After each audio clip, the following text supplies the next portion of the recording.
Here we are. Way small. Ulysses Records. Euless used to bring one and take the other home. Oh God, this is stuff. Yeah. It has our name on it. Wow. To think this is what you guys went through with all that. Yeah, I'm too spoiled by the era of You can CDs. tell how old it is. WUJC. Yes, and all the graffiti on One it. of our guys that worked at the station here volunteered to go and pick up the records from the record companies. So he would always get 2 records. He'd keep one. He'd bring us the other one. Smart man. Very, very smart man. It's like, I'm already picking up things, There you so go. might as well grow mine as well. Excuse me? Yeah, this was the original studio, and then it later on became our AM and production, right? What frequency was the AM station? It was closed circuit. Okay. It was closed circuit to the, 590. I think, and it was also closed circuit to the Student Activity Center. See, in those days, there were two schools. One was Top 40 and one was, That's the other way to look at it. album-oriented rock. And so the group that liked to do Top 40 came in here and used the station. And we used Okay. the other one for our broadcast over here. And- But we were only 10 watts at that time. And I lived in Parma. I had a hard time picking it up in Parma. I had all kinds of antennas running just to pick it up. For historical purposes, what's your name? My name is Phil Thomas. I was the first sports director for the radio station here and later on the program director. I am Bob Beta. I was the station manager from 1970 to 71. Wow. And you're Milt Roney? Milt Roney. I was the first director from 1967 to 69, and I never broadcast very much because we just got the license in 69. That's when I left. So other people took over after that, but I got the station built and on the air. Holy cow. Yeah, we were. Jane Scott called us Cleveland's biggest little 10-watt station. Wow. And the plain dealer. That's huge. We got the record companies loved us. We got to play the test press of the first Crosby, Stills, Nash and Young album.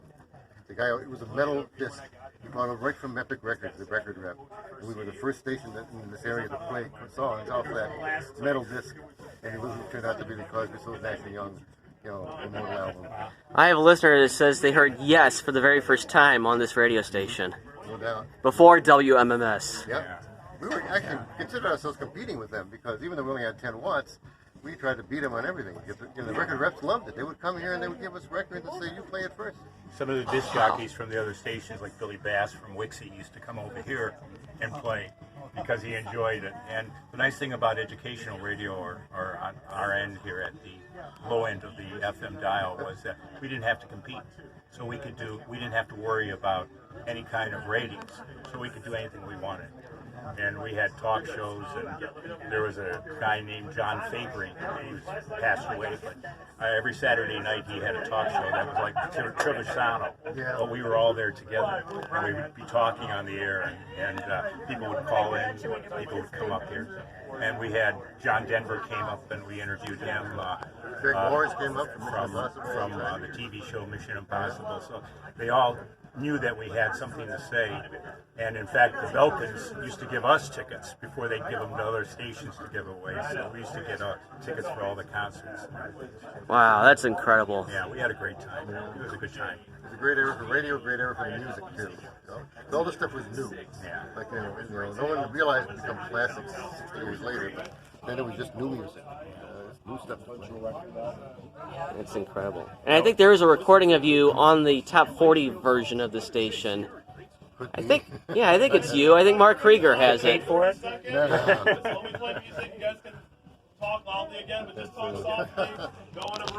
Wow. We were not on all day. We used to start about 2 o'clock in the afternoon and go on to 2 in the morning. And so it wasn't always there, if you tuned into us. Okay. And we didn't. The first year we didn't do any kind of broadcasting of the sports teams here. But the second year, we didn't have any money to do some of the stuff in other when we would go on the On road. the road, yeah. So I went down to the director of development, Mr. Fissinger, and begged him to give money out of his budget, and he did. And so we were able to go to Teal and Washington Jefferson. He did the play-by-play. Yeah. Was the best play-by-play man you'd ever seen in your life. He could do We basketball, enjoyed make it live. It was funny. That one game, I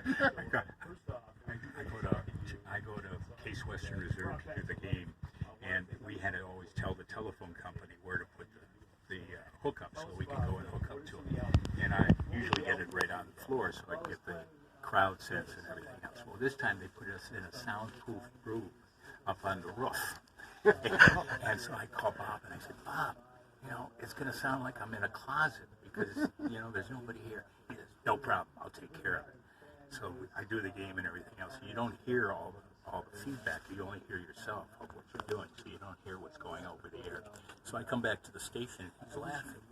And I go, why are you laughing? He says, I put a sound effects record on. Your crowd noise, my football game. But he put it for a football game.